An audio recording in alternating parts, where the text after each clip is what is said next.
శ్రీమాత్రే నమః. సచ్చిదానందరూపిణ్యై సంసారారణయే నమః. పంచకృత్య విధాత్రైతే భువనేశ్యై నమో నమః. పూర్వం ఒకనాడు నారాయణ మహర్షి వద్ద నారద మహర్షి అమ్మవారి మహిమ గురించి తెలుసుకున్నాడు. కానీ నారద మహర్షికి తృప్తి కలగలేదు. నారాయణ మహర్షితో, ఓ మహర్షి, అమ్మవారి గురించి ఇంకా ఇంకా తెలుసుకోవాలని కుతూహలంగా ఉంది నాకు. మీరెన్నో అమ్మవారి లీలలను చెప్పారు. ఇప్పుడు అమ్మవారిని ఆనందింపజేసే ఆచారం గురించి చెప్పండి. ఏ సదాచారాలను పాటిస్తే అమ్మవారు సంతోషించి అనుగ్రహిస్తుందో తెలపండి అని ప్రార్థించాడు. శ్రీదేవి భాగవతంలో ఏకాదశ స్కందంలో ఈ ఘట్టం చెప్పబడింది. కనుక ప్రధానమైన విభూతి మహిమ గురించి తెలుసుకుందాం. పుట్టింది మొదలు గిట్టే వరకు మంచి కర్మలే చేయాలి. వేదంలో చెప్పినట్లుగా చేయాలి. వేద ప్రమాణాలను కాకుండా ఇతర ప్రమాణాలను పట్టుకొని నడిచేవారికి నరకం లభిస్తుంది. ప్రతివారు రోజు పడుకోబోయే ముందు ఈరోజు పనులను ధర్మబద్ధంగానే చేశానా లేదా అని ఆలోచించుకోవాలి. ధర్మబద్ధం కాని పనులను మర్నాటి నుంచే విడిచిపెట్టాలి. తెల్లవారుజామున లేచి హృదయంలో గురువును, ఇష్టదైవాన్ని కొద్దిసేపు ధ్యానించాలి. తర్వాత శుచి కావాలి. నుదటి మీద తిలకం కానీ, భస్మం కానీ, చందనం కానీ, గోపీచందనములు కానీ దిద్దుకోవాలి. నీరు శారీర మాలిన్యాన్ని తొలగిస్తే విభూతి లోపల బయట గల మలినాలను తొలగిస్తుంది.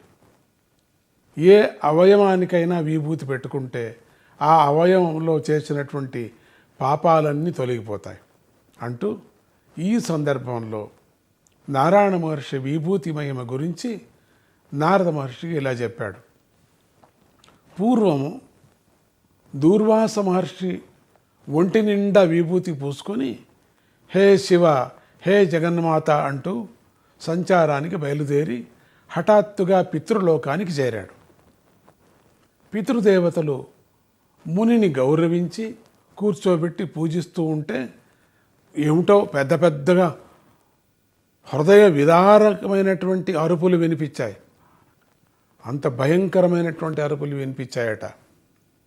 దూర్వాస మహర్షి కలత చెంది, అయ్యల్లారా, ఈ అరుపులు ఎవరివి, ఎక్కడి నుంచి వస్తున్నాయి అని ఆత్రంగా అడిగాడు, భయపడి అడిగాడు. పితృదేవతలు, మునీంద్ర, ఇక్కడికి దగ్గరలోనే యమలోకం ఉంది. యముడు పాపాత్ములను శిక్షిస్తూ ఉంటాడు. అక్కడ 86 నరక కూపాలు ఉన్నాయి. వాటిలో కుంభీపాక నరకము మాత్రం ఘోరాతి ఘోరమైనది. దేవతలను, గురువును నిందించినవాడు, తల్లిదండ్రులు, బంధువులను ద్రోహం చేసేవాడు. ద్రోహం ఎవరు చేశారో, తల్లిదండ్రులకు కానీ బంధువులకు కానీ ద్రోహం చేసినటువంటి వారు, ధర్మం తప్పినవారు దానిలో పడి బాధలను అనుభవిస్తుంటారు. అటువంటి కుంభీపాకం అది. ఈ అరుపులను మేము రోజూ వింటూనే ఉంటాం. వీటిని ఎవరైనా సరే ఒక్కసారి వింటే చాలు వైరాగ్యము పడుతుంది అన్నారు. అంతగా ఉంది వైరాగ్యం. వాళ్ళ ఖండితం పుడుతుంది, వాళ్ళకు వైరాగ్యం పడుతుంది. అంత చెడ్డ చెడ్డ అరుపులు, భయమైనటువంటివి. వెంటనే దూర్వాస మహర్షి పైకి లేచి, నేను ఆ నరకాన్ని ఒక్కసారి చూస్తాను అని పలికి గబగబా నడిచి కుంభీపాక నరకం వద్దకు చేరాడు. బావిలాగా ఉన్న దానిలోకి తల వంచి చూశాడు. చీకటి, పెద్ద బావి. అంతే. ఇంతవరకు హాహాకారాలు చేస్తున్నటువంటి ఎంతోమంది పాపులు పకపకా నవ్వారు, ఆటలాడారు, పాటలు పాడారు, మృదంగం వాయిస్తూ చిందులేశారు. దూర్వాసమునికి ఆశ్చర్యం కలిగింది. అరెరే, ఈ నరకం ఎంతో భయంకరంగా ఉంటుందని ఇప్పుడే కదా విన్నాను. ఇక్కడ చూస్తే స్వర్గంలాగా ఉందే ఇది. ఇందాకటి దాకా అరుపులతో నిండి ఉన్నది, ఇప్పుడు నవ్వులతో ఎలా నిండిపోయింది అని ఆశ్చర్యపోయాడు.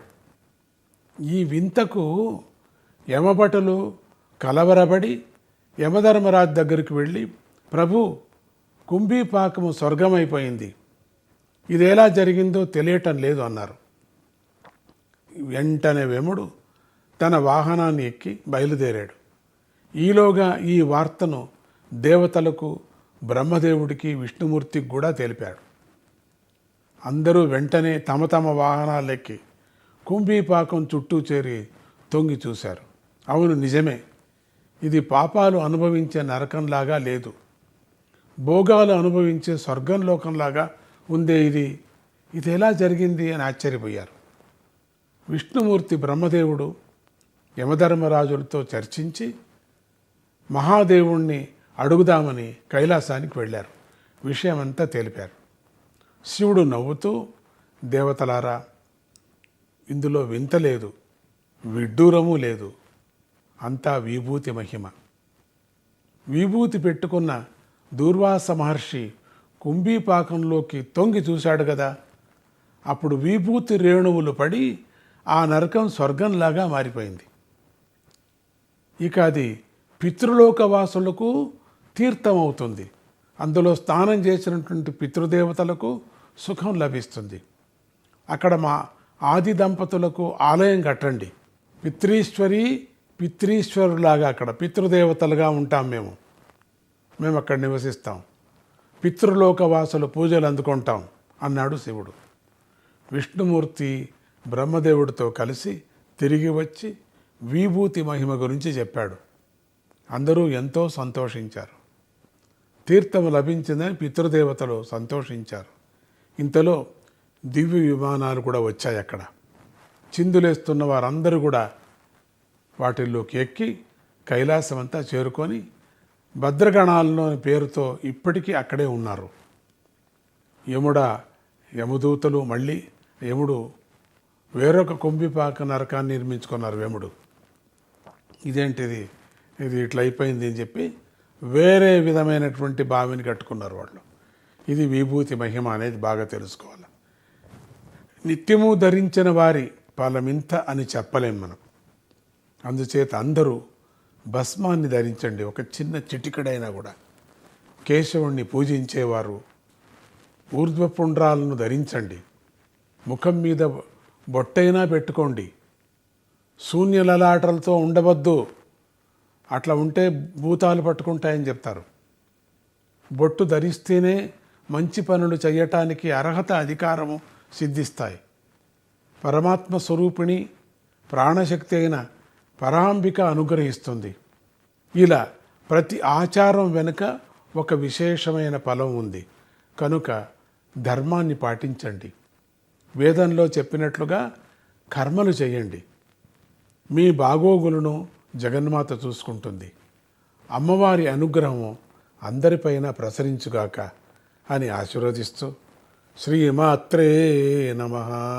త్రిపురాం భజే, త్రిపురనాయికాం త్రిపురహారిణీం త్రైపురాతిగాం త్రైపురాం భజే. త్రిపురనాయిక త్రిపురకారిణి త్రైపురాతిగా త్రిపురాం భజే. త్రిపురనాయికాం త్రిపురహారిణీం త్రైపురాతిగాం త్రైపురాం భజే. త్రైపురాం భజే, త్రైపురాం భజే. త్రిపురనాయికాం త్రిపురహారిణీం త్రైపురాతిగాం త్రైపురాం భజే. త్రిపురనాయికాం త్రిపురహారిణీం త్రైపురాతిగాం త్రైపురాం భజే. నాగం దేహ త్రయమస్మి, నాగం దేహత్రయమస్మి, నాగం దేహ త్రయమస్మి, నాహం దేహత్రయమస్మి, నాగం లోక త్రయమస్మి, నాగం లోక లోకత్రయమస్మి, నాగం లోకత్రయమస్మి నాహం లోకత్రయమస్మి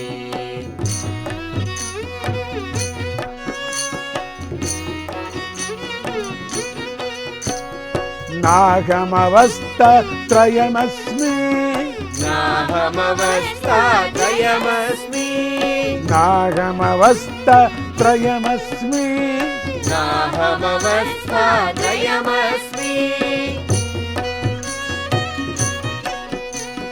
సోగం త్రిపురాచితిరస్మి సోగం త్రిపురాచితిరస్మి సోగం త్రిపురాచితిరస్మి సోహం త్రిపురాచితిరస్మి త్రిపురనాయికాం త్రిపురకారిణి త్రైపురాతిగాం త్రైపురాం భజే త్రిపురనాయికాం త్రిపురకారిణి త్రైపురాతిగాం త్రైపురాం భజే నాగం మాత్ర త్రయమస్మి నాగం మాత్రా త్రయమస్మి నాగం మాత్ర త్రయమస్మి నాహం మాత్రా త్రయమస్మి నాగం వాచాం త్రయమస్మి నాగం వాచాం త్రయమస్మి నాగం వాచాం త్రయమస్మి నాహం వాచాం త్రయమస్మి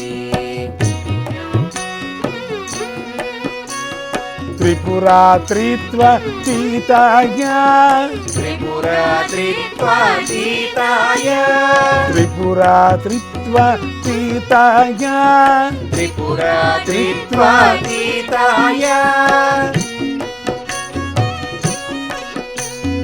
సాగం సచిదానందాస్మి సాహం సచిదానందాస్మి సాగం సచిదానందాస్మి సాహం సచిదానందాస్మి త్రిపురనాయికాం త్రిపురకారిణి త్రైపురాతిగాం త్రైపురాం భజే త్రిపురనాయికాం త్రిపురకారిణి త్రైపురాతిగాం త్రైపురాం భజే త్రైపురాతిగాం త్రైపురాం భజే